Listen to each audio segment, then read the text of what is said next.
अब मैं जेल चला आया तो मेरे भाई की हत्या हो गई।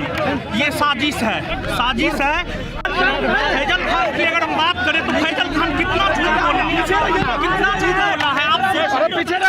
ये रोशन सर के भाई की नेपाल में संदिग्ध स्थिति में डेथ हो गई तो हमें कुछ देर के लिए विश्वास ही नहीं हुआ। हमको लगा कि ऐसे बोल रहा है सब। आजकल एक न्यूज वगैरह के चक्कर में हमको लगता है ऐसा, तो हम डांटे भी तुम लोग को ये सब नहीं समझ। नमस्कार, हम हैं रवितोष दुबे। एक तरफ रोशन आनंद जेल से बाहर आते हैं और सीधा बोलते हैं फैजल खान झूठ बोल रहा है, मेरे भाई को मरवाया गया। दूसरी तरफ खान सर यानी फैजल खान प्रिंस यादव के डेथ पर दुख जताते हैं और बीच में एक डेड बॉडी है प्रिंस यादव की, रोशन आनंद का छोटा भाई। एक आदमी जो पटना के Khan global studies violence case में अक्यूज था, एक आदमी जो एफआईआर के बाद बिहार से नेपाल चला गया और फिर विराटनगर के एक होटल रूम में उसकी मिस्टीरियस सर्कमस्टांसेस में मौत हो जाती है। अब सवाल ये है, ये डेथ नेचुरल थी या मेडिकल इमरजेंसी थी या मर्डर था, और अगर मर्डर था तो किसने करवाया? रोशन आनंद ने जेल से बाहर आते ही खान सर यानी फैजल खान पर बहुत सीरियस एलिगेशन लगा दिए, लेकिन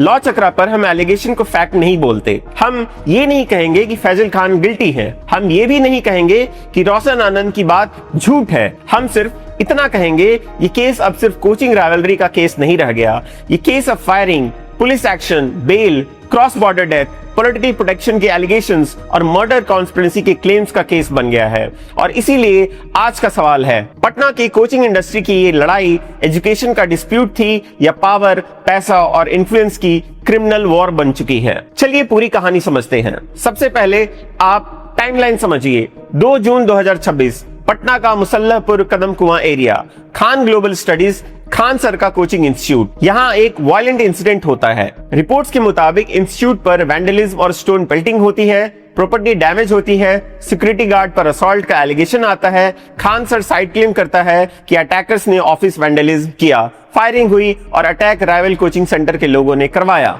खान सर पब्लिकली बोलते हैं कि उनका इंस्टीट्यूट लो फीस पर पढ़ा रहा है, रिजल्ट दे रहा है और इसी वजह से कुछ लोगों को प्रॉब्लम है। उनका एलिगेशन था नियर बाय कोचिंग सेंटर्स के लोग इस अटैक के पीछे हो सकते हैं, लेकिन यहाँ पहली लीगल चेतावनी, खान सर का एलिगेशन है, पुलिस का फाइनल कंक्लूजन नहीं। पुलिस ने इनिशियल स्टेज पर कहा कि इन्वेस्टिगेशन चल रही है, सीसीटीवी स्टेटमेंट्स, विटनेसेस और एविडेंस एग्जामिन होंगे, फिर केस ट्विस्ट लेता है।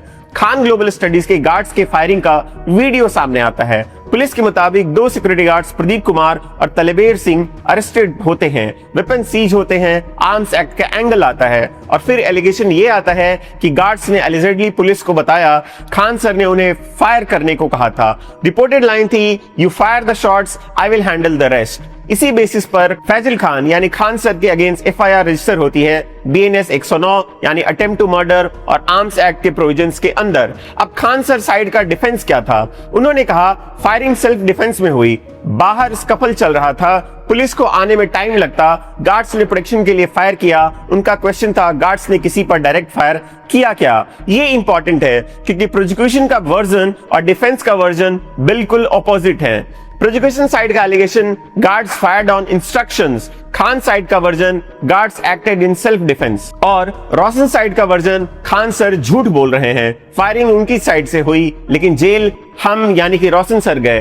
Hello law lovers and justice seekers, welcome to law Chakra. हम आपके लिए लेकर आए हैं कुछ बहुत ही exclusive. Introducing law Chakra prime membership, जो आपको देगा exclusive access like never before. बनिए लॉ चक्रा की प्राइम मेंबर और अनलॉक कीजिए full potential of legal knowledge. अभी ज्वाइन कीजिए। अब सेकंड लेयर समझिए, रोशन आनंद कौन है? रोशन आनंद ज्ञान बिंदु जीएस एकेडमी के डायरेक्टर हैं। बिहार की कोचिंग सर्किट में उन्हें रोशन सर के नाम से जाना जाता है। उनकी coaching Bihar police, SSC, railways, banking exams के लिए स्टूडेंट्स प्रिपेयर कराती है और बहुत फेमसली उन्हें दरोगा सर के भी नाम से जाना जाता है। रिपोर्ट्स के मुताबिक खान ग्लोबल स्टडीज और ज्ञान बिंदु के बीच राइवलरी के बैकग्राउंड पुराना है। ये राइवलरी सिर्फ कौन बेटर टीचर है तक लिमिटेड नहीं है। बिहार पुलिस रिजल्ट्स के क्रेडिट पर डिस्प्यूट, टॉपर्स को कौन पढ़ा रहा था इस पर डिस्प्यूट, पोस्टर्स टीयर करने का एलिगेशंस, कैंपस कंट्रोल का डिस्प्यूट, मुसल्लहपुर के कोचिंग हब में स्पेस और इन्फ्लुएंस का डिस्प्यूट, यानी कोचिंग इंडस्ट्री में स्टूडेंट्स के फ्यूचर के नाम पर एक पैरेलल इकोसिस्टम बन चुका था जहां results, toppers fees, image, crowd और कैंपस कंट्रोल सब एक साथ पावर का पार्ट बन गया। और इसी बैकग्राउंड में 2 जून का इंसिडेंट होता है। अगर आपको हमारा लीगल एनालिसिस पसंद आता है तो फिर दिन की खबर पर डिस्कशन यही खत्म नहीं होती। हर रात 9 बजे जुड़िए हमारे सेगमेंट लीगल पंच के साथ, जहां हम दिन के सबसे हीटेड लीगल, पॉलिटिकल और पॉलिसी मुद्दे को डाइसेक्ट करेंगे। खान सर का साइट कंप्लेन करता है रोशन आनंद अरेस्ट कर दिए जाते हैं बिहार पुलिस द्वारा। उनकी बेल इनिशियली रिजेक्ट होती है और स्टूडेंट्स प्रोटेस्ट करने लगते हैं सिलेक्टिव एक्शन का एलिगेशन लगाते हुए। उनका क्वेश्चन सिंपल था, अगर फायरिंग खान सर के गार्ड ने की तो जेल में रोशन सर क्यों हैं, और अगर खान सर पर भी एफआईआर है तो उनकी अरेस्ट पर स्टे क्यों।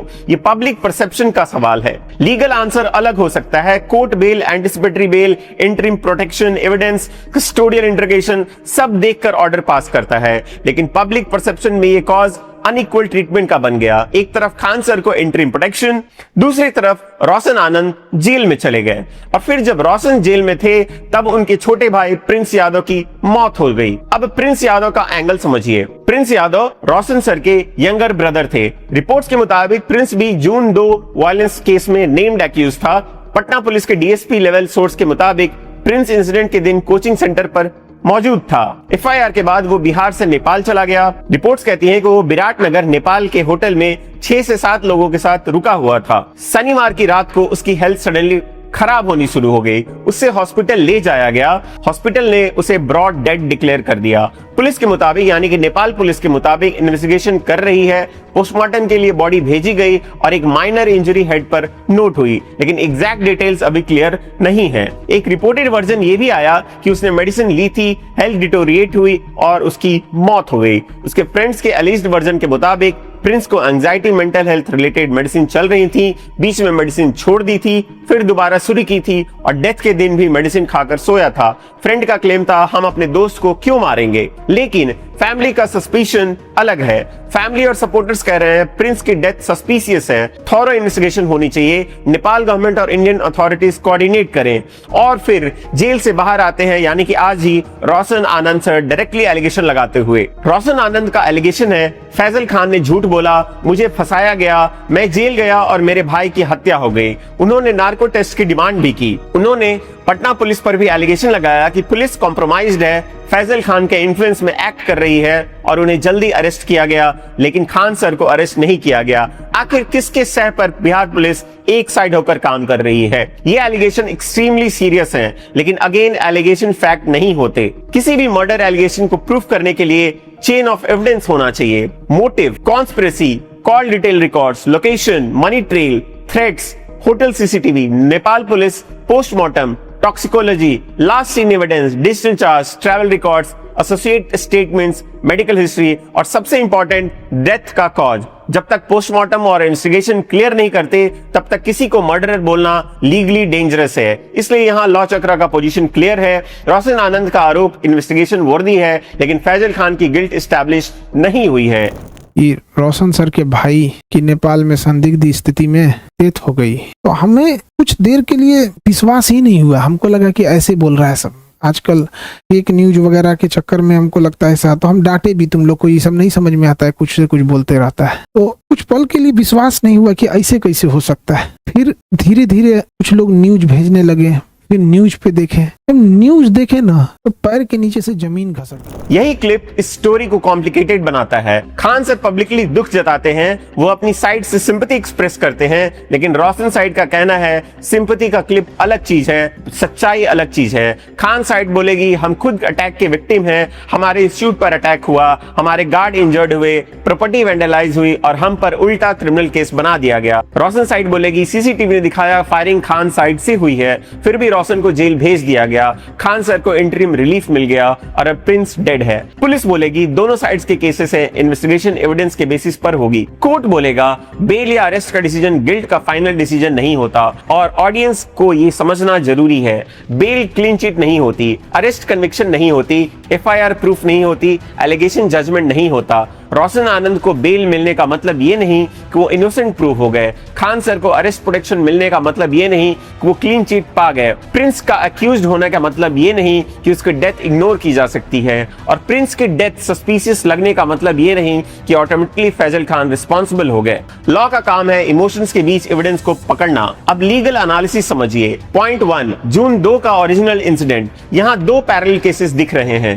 पहला केस खान ग्लोबल स्टडीज पर एलिज्ड वैंडलिज्म, स्टोन पेल्टिंग, असॉल्ट। इसमें रोशन आनंद और प्रिंस साइड पर एलिगेशन है। दूसरा केस फायरिंग का। इसमें खान सर के गार्ड्स अरेस्टेड हैं और खान सर पर एलिगेशन है कि उन्होंने गार्ड्स को फायर करने को कहा। ये दोनों केसेस एक ही इंसिडेंट से निकले हैं, लेकिन दोनों का लीगल कैरेक्टर बहुत अलग है। अगर किसी क्राउड ने अटैक किया, प्रॉपर्टी डैमेज की, गार्ड असॉल्ट किया, तो rioting, assault, vandalism, attempt to murder या रिलेटेड चार्जेस एग्जामिन होंगे डिपेंडिंग ऑन द फैक्ट्स। अगर सिक्योरिटी गार्ड्स ने लाइसेंस वेपन्स का मिसयूज किया, हवा में फायर किया या किसी को टारगेट किया, आर्म्स एक्ट और अटेम्प्ट टू मर्डर का इशू एग्जामिन होगा। और अगर गार्ड ने सेल्फ डिफेंस में फायर किया तो राइट ऑफ प्राइवेट डिफेंस का क्वेश्चन आएगा।